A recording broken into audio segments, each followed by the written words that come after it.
Creo que ya venimos desde hace mucho rato hablando de la revolución 4.0, que bien quedaditos que sí estamos.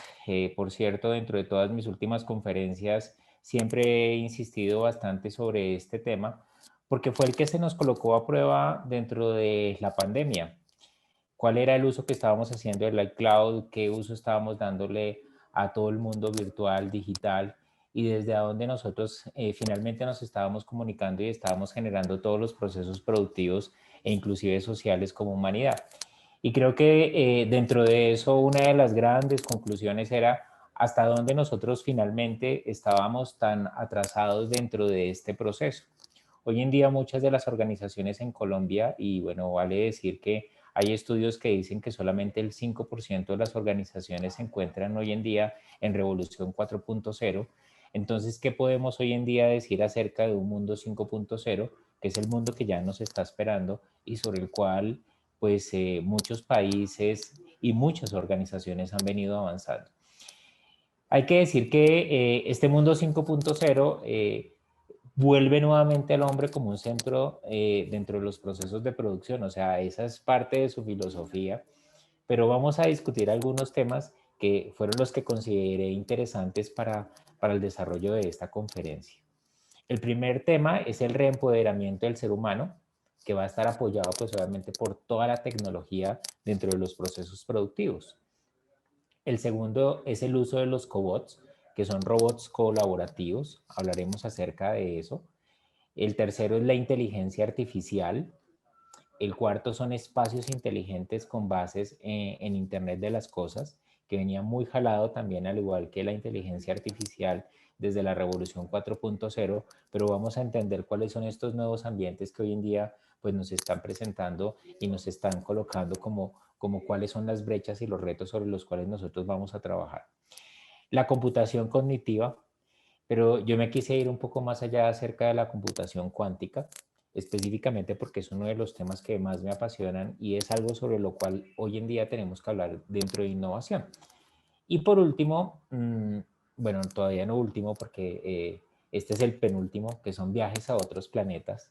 En este momento pues estamos en el boom de Marte, pero esto hace parte de lo que hoy en día la humanidad está considerando con esa necesidad y esa ambición de colonización y descubrimiento que siempre nos ha caracterizado.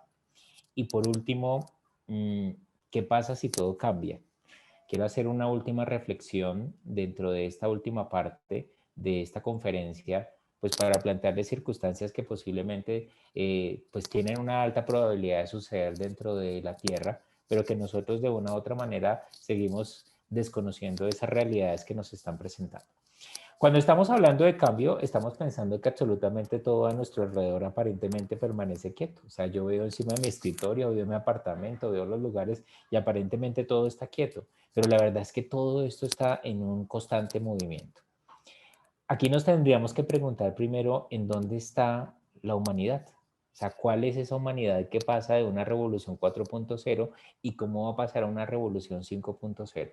He tenido la oportunidad en algunas de mis cursos y de mis entrenamientos en el mundo de poder compartir con diferentes personas del mundo y en una sala de clase o en un auditorio poder ver esa diferencia de los comportamientos y la manera que cada uno interactúa, la manera en que se relaciona, la manera en que ve el mundo, la manera en que interactúa inclusive con la tecnología. Y hay que decir que tenemos grandes diferencias a nivel de humanidad. Sin embargo, ¿qué es lo que estábamos recibiendo nosotros en una humanidad 4.0 y cómo empezamos a pasar a humanidad 5.0? Aparecen unos conceptos interesantísimos y el primero es el ego a la conciencia del ser. Me gusta este concepto porque buena parte de nosotros estamos en un proceso de evolución de reconocer quiénes somos, cómo vivimos, cómo experimentamos, pero hay toda una construcción del ego que efectivamente está diseñada para que nosotros o tengamos mayores niveles de éxito o tengamos mayores niveles de fracaso. Pero viene y aparece una nueva línea que es la conciencia del ser.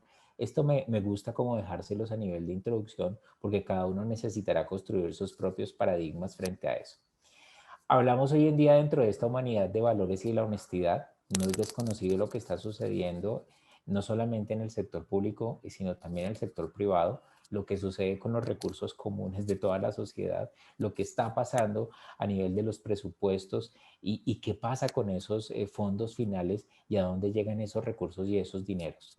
Y la humanidad se para en un momento y empieza a preguntarse, bueno, ¿cuál es el juego realmente de la honestidad que tenemos? O sea, yo robo o no robo, o qué hago yo con los recursos que se me colocan a mí disponibles. Y lo hablo en todos los sentidos, o sea, y yo quiero que lo discutamos en todos los sentidos porque no solamente, y creo que las personas que tienen mayor capacidad, pues porque tienen diferentes tipos de cargos y posiciones, podrán hacer uso de este valor de honestidad o no podrán hacer uso, pero si yo precisamente entro al Transmilenio o tomo un servicio público y no pago mi pasaje, pues yo también estoy hablando en todos los sentidos. Se volvió un valor de la honestidad como un valor de la oportunidad y se vuelve un valor del ego a nivel de la humanidad y a nivel de todo en el mundo. Empezamos nosotros a hablar acerca del cuidado del planeta, del cuidado de los animales, de cómo empezamos nosotros a observar los animales también dentro de la humanidad como iguales o como similares, con derechos, con oportunidades como las que nosotros tenemos. Y esto también empieza a cambiar una visión completamente de la humanidad. Hablamos acerca de la felicidad, del amor, y unimos la felicidad y el amor a la productividad, que es toda la última línea que tenemos nosotros en talento humano. Personas y organizaciones hoy en día hablando de la felicidad y el amor y que se unen a la productividad y a poder generar utilidades dentro de las organizaciones. Hablamos de desigualdad, de violencia, de miseria y también de poder. O sea, están llenos nuestros noticieros, están llenos todos los sistemas informativos de lo que está sucediendo en el mundo y lo que nos sucede en nuestros micromundos o inclusive en nuestro país sobre temas de desigualdad, violencia, miseria y que de una u otra manera en este momento se convierten igual a poder. Si produzco desigualdad, si produzco violencia, si produzco miseria, pues tengo más poder. Y finalmente, pues estos son como los contextos sobre los cuales en este momento la humanidad y toda la psicología social empieza a desenredar qué es lo que nos está sucediendo a nosotros como humanidad. Pero básicamente tenemos nosotros una perspectiva de cómo vamos a seguir pasando a 5.0. O sea, yo lo comparo hoy en día con un embudo. Nosotros trabajamos mucho desde marketing los embudos de convertibilidad. El embudo arriba es bien, bien grande, pero a medida que va bajando el embudo, se va haciendo cada vez más pequeño y cada vez hay menores posibilidades de poder pasar el embudo. Entonces, ¿qué es lo que nosotros tenemos frente a esto? ¿Qué es lo que nos está retando el mundo 5.0? Cuando nosotros estamos diciendo un reempoderamiento del ser humano apoyado en la tecnología, es porque básicamente en este momento, pues nosotros en la tecnología tenemos muy pocas posibilidades de desarrollar muchas de las actividades socioeconómicas en el mundo. Eso es lo que finalmente se está en este momento promoviendo. ¿Cómo nosotros, por decir algo, podemos tener un congreso que anteriormente éramos absolutamente felices cuando teníamos un salón, los invitábamos a refrigerio, podíamos hacer una cantidad de actividades, pero hace mucho tiempo aparecen estas videoconferencias y estos ambientes virtuales y ¿por qué no los estábamos utilizando? Porque claro, porque teníamos que llegar a un sistema en donde realmente la humanidad se viera obligada a tener que utilizar estos sistemas y de una u otra manera lo pudiera hacer más fácil, más rápido, más económico. Pero ¿cuál es el punto del centro de la tecnología como el ser humano? Empezamos a hablar de las mejoras de nosotros mismos como seres humanos. Si bien es cierto, la tecnología inicialmente se empieza a utilizar desde afuera, desde mecanismos productivos, ¿cierto? Desde máquinas y herramientas que podrían mejorar las productividades, acelerar la velocidad y poder llegar, digamos, a otras velocidades de producción masiva de todo lo que hoy en día nosotros vemos, que es toda la revolución industrial. Llega la revolución de la computación y dice, ok, pues esto lo podemos arreglar y esas máquinas, bien es cierto, pueden funcionar, pero yo las puedo administrar y controlar desde un computador o desde un dispositivo. Pero pasamos al siguiente nivel y el siguiente nivel tiene que ver con la mejora de nuestro cuerpo, con la mejora de nuestras habilidades, que inicialmente empiezan como una necesidad de poder complementar carencias. O sea, perdí una pierna, perdí un brazo, perdí algo dentro de mi cuerpo y tengo la oportunidad de reemplazarlo por algo que en este momento me lo está ofreciendo la tecnología. Entonces ya tenemos corazones absolutamente mecánicos, ¿cierto? Con todos los componentes de tecnología y empezamos a tener una serie de elementos que empiezan a mejorar nuestro cuerpo.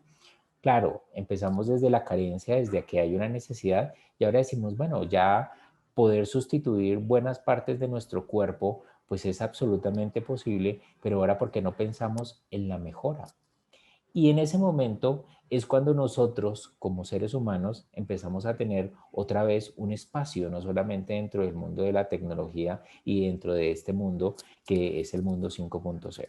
Porque si bien es cierto, empezamos a considerar cómo vamos a mezclar los cuerpos humanos con los sistemas de producción. Yo me acuerdo cuando era niño, y eso fue hace mucho rato, yo veía el hombre y la mujer biónica. Y pues eso era todo un estado ideal, pero pues en este momento eso no es un estado ideal, eso es un estado real. Las mejoras dentro de nuestro cuerpo obedecen inclusive a sistemas sensoriales de comunicación que van a poder y se van a empezar a seguir ubicando dentro de partes del cuerpo que van a mejorar considerablemente nuestro rendimiento como seres humanos.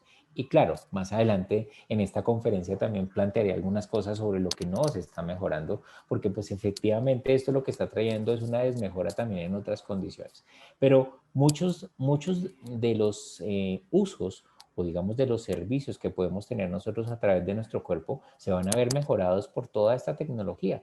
O sea, inclusive en este momento ya los nanorobots pues los podemos colocar dentro de los torrentes sanguíneos y ellos se pueden encargar de poder eliminar virus, eliminar bacterias, poder regenerar ciertas partes de nuestro cuerpo y pues efectivamente hoy en día estamos hablando de una tecnología que anteriormente estaba, como les decía, muy afuera, muy solamente en los sistemas productivos. ¿Por qué?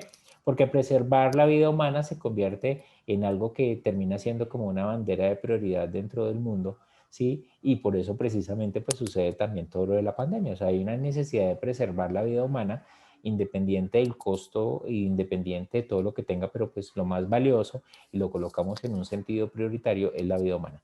Ahora esa vida humana, ¿cómo se relaciona con la revolución 5.0, con el mundo 5.0? Tenemos que conservar, pero pues finalmente los que van a poder conservar es aquellos que puedan acceder a la tecnología, que puedan tener los recursos financieros y que productivamente, intelectualmente, pues sean los que nosotros necesitemos. Aparece un concepto interesante dentro de la revolución 5.0 que es los cobots. Ya veníamos en revolución 4.0, creo que pues ya muchas de las grandes industrias venían utilizando cobots, que son robots colaborativos que participan de manera simultánea con los seres humanos dentro del proceso productivo. Si bien es cierto, lo que queremos es darle un lugar preponderante al ser humano dentro del proceso productivo, en donde el proceso productivo va a depender de su capacidad para analizar, para mirar circunstancias, para tomar decisiones, que bueno, ya dentro de poco ya no necesitaremos ni siquiera los seres humanos para eso, porque las máquinas y la inteligencia artificial serán mucho más eficientes que eso, porque no tienen emociones. ¿Sí? Mientras yo tengo emociones, entonces hoy puede ser que yo sí quiera apretar el botón o que hoy no amanezca tan motivado para apretar el botón. Pero, ¿qué es lo que estamos teniendo? Estamos teniendo una transición real. O sea, que no lo estamos viendo tanto en países subdesarrollados como nosotros, pero pues obviamente es lo que nosotros ya estamos viendo dentro de los grandes procesos industriales en el mundo. Entonces, ¿los cobots qué son? Los cobots son robots colaborativos que en este momento empiezan a participar de manera interactiva dentro de todos nuestros procesos. O sea, básicamente vamos a poder tener claro, muchos cobots están orientados a procesos en la industria, en procesos productivos, pero básicamente pues empezarán a sustituir procesos operativos, procesos repetitivos, que a medida que va pasando el tiempo, pues las empresas empiezan a hacer números. ¿Qué me sale mejor? Comprar un robot que puede costar aproximadamente 10.000 o 20.000 dólares o pagarle a una persona salarios de tanto durante 5 o 10 años. Entonces, esto empieza a ser algo muy interesante porque pues es hacia lo que nosotros nos vamos a empezar a enfrentar. Y cuando estamos hablando nosotros de innovación y de tecnología, pues finalmente nosotros veíamos muchas de estas escenas en la televisión y en las películas y demás, pero la verdad es que en este momento ya están dentro de nosotros. Entonces, los sistemas colaborativos de los robots pues nos permitirán facilitar, pues buena parte de nosotros ya posiblemente tenemos nuestra aspiradora, que es un robot que se mueve por todo nuestro apartamento, por toda nuestra casa y que efectivamente mantiene nuestros pisos completamente aseados. Tenemos sistemas colaborativos de los robots y lo que va sucediendo es uniendo estos cobots con la inteligencia artificial, que será un tema que también me gustaría tratar más adelante. Cuando estamos hablando nosotros de liderazgo e innovación, yo me pregunto, bueno, ¿y nosotros cómo vamos a liderar robots? ¿O cómo vamos a liderar humanos robots? ¿O cómo vamos a liderar humanos en medio de un mundo cada vez más automatizado? Y eso a nosotros nos empieza a plantear grandes incógnitas sobre lo que viene de aquí en adelante. ¿Por qué? Porque si bien es cierto, algo que sucedió que fue completamente real dentro de las pandemias, eh, ¿siguen viendo mi presentación? Sí, señor. Muy bien. Entonces, si es algo real que pasó dentro de las pandemias, es que posiblemente el 90% de las organizaciones disminuyó sus plantas productivas. Y que se empezaron a preguntar, ¿cómo nosotros volvemos nuevamente a los niveles de productividad sin contratar tantas personas? Esa es la gran pregunta que nosotros estamos teniendo y la estamos teniendo en todas las organizaciones. Si lo pudimos hacer en teletrabajo, ¿por qué no lo podemos seguir haciendo en teletrabajo? Si pudimos disminuir la planta de producción o la planta de prestación de servicios al tanto por ciento para podernos sostener en la pandemia, ¿por qué ese modelo no lo seguimos sosteniendo? Y esa es una brecha muy importante que va a generar una gran sustitución de la capacidad laboral por personas que anteriormente prestaban sus servicios, posiblemente por otro tipo de mecánicas que van a estar muy unidas a todo el tema de los cobots. Y es más, pues hoy en día en Colombia hablamos de las empresas de talla mundial y pues todas las empresas de talla mundial tienen centros de investigación y desarrollo sobre cuáles son los elementos que se requieren hacia el futuro con respecto a esto. O sea, en todas las organizaciones debería existir un área de innovación y un área de tecnología que estuviera pensando sobre cuáles serían las posibilidades que tendrían hacia el futuro. Esta imagen pues era inevitable en el mundo 5.0 porque para mí tiene dos tipos de interpretación. Una, o que finalmente las máquinas al final, con toda su inteligencia artificial, van a terminar de una u otra manera administrando recursos humanos, como hoy en día ya existen sistemas de entrevista virtual o sistemas de inteligencia artificial que hacen todo el proceso de entrevista, inclusive de selección y contratación de los empleados, entonces ya no necesitamos eso dentro de las áreas de talento humano, pero posiblemente esto se vendrá también hacia el futuro. Pero y algo que yo me preguntaba inclusive es con qué inteligencia artificial vamos a alimentar a esos robots o a esa inteligencia artificial que posiblemente va a empezar a tomar decisiones a nivel del talento humano o a nivel de la motivación, de la generación de productividad dentro de las organizaciones. Podríamos pensar que posiblemente la tecnología va a reemplazar muchos puestos de trabajo, pero yo también lo que creo es que nos está abriendo una gran oportunidad para mirar sectores, industrias que nosotros finalmente no hemos visto. O sea, ¿cuánto de nuestro campo hoy en día nosotros tenemos todavía improductivo? ¿Cuántos de los recursos hoy en día son explotados de diversas maneras o inclusive ni siquiera son utilizados? Y creo que aquí es donde empiezan a hacer como esa coexistencia. Si bien es cierto, pues anteriormente, en un mundo anterior que no nos correspondía a nosotros, pues todo se resolvía a caballos. O sea, eran caballos los que se necesitaban para mover el mundo. Pero cuando aparece la locomotora, pues, ¿y entonces qué les pasó a los caballos?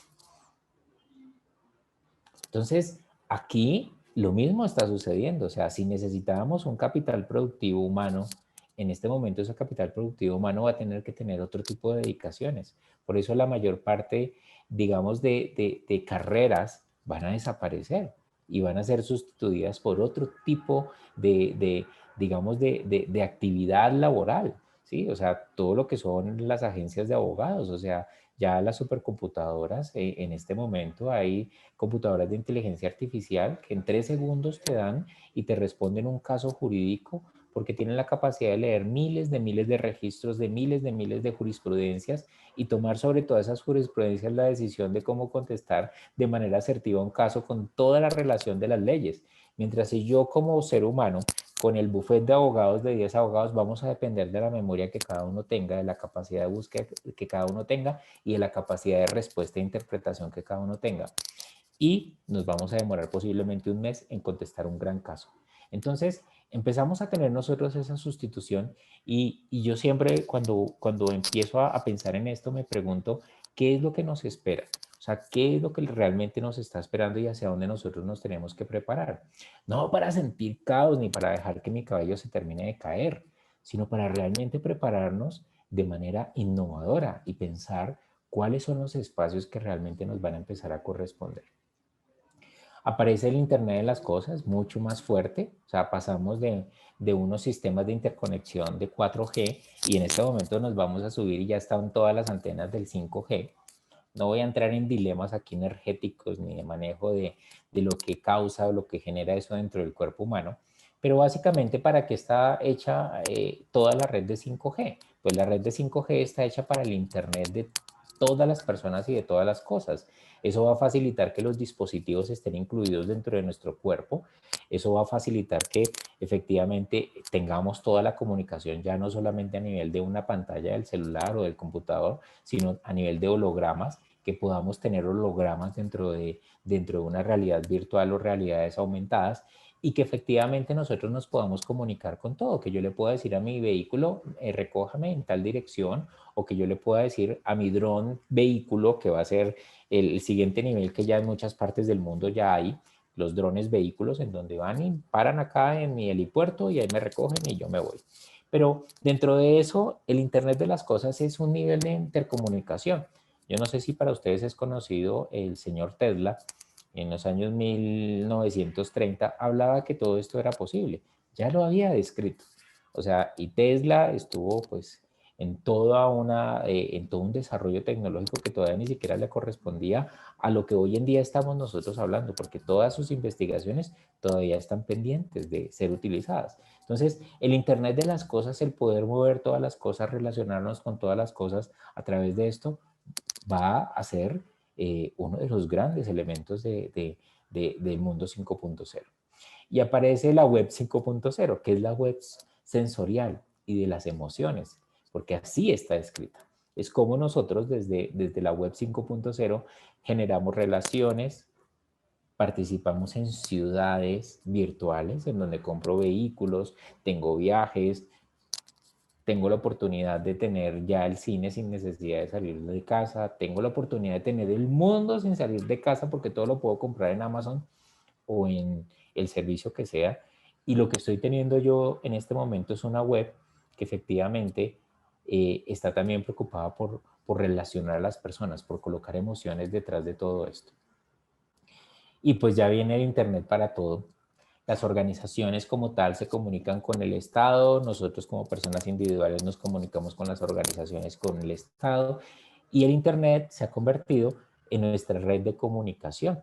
De hecho, la mayor parte de nosotros ni siquiera ya pues preferimos hacer una visita. Y de hecho, pues en pandemia, pues ni siquiera podíamos hacerla. Activábamos nuestras cámaras, celebrábamos nuestros cumpleaños, teníamos las reuniones sociales vía Internet, ¿sí? Vía la web. Entonces, el mundo se va a reconvertir completamente en esto. Las relaciones laborales sí que sí quedaron radicalmente transformadas y esto radicalmente cambió porque esta es la opción que estamos teniendo. Una de nuestras organizaciones que son ferias virtuales, pues obviamente, pues después de hacer todas las ferias presenciales o congresos presenciales, pues en este momento todos preferimos hacerlo de manera virtual. ¿Nos hace falta el contacto físico? Sí, claro. ¿Nos hace falta el nivel de relacionamiento? Sí, claro. Pero una parte de nosotros celebra que absolutamente todo esté inmerso en este momento en la red. Vamos a tocar un tema que me parece interesante, que son las computadoras. Y si bien es cierto, el primero que hace un lanzamiento de la computadora cuántica es Google, o sea, Google, el dueño del 90% de toda la información del mundo, hace el anuncio de una computadora cuántica, pero después aparece China diciendo que ha creado una nueva computadora. Yo les voy a compartir como algo de que me gustaría que ustedes escucharan con respecto a esto.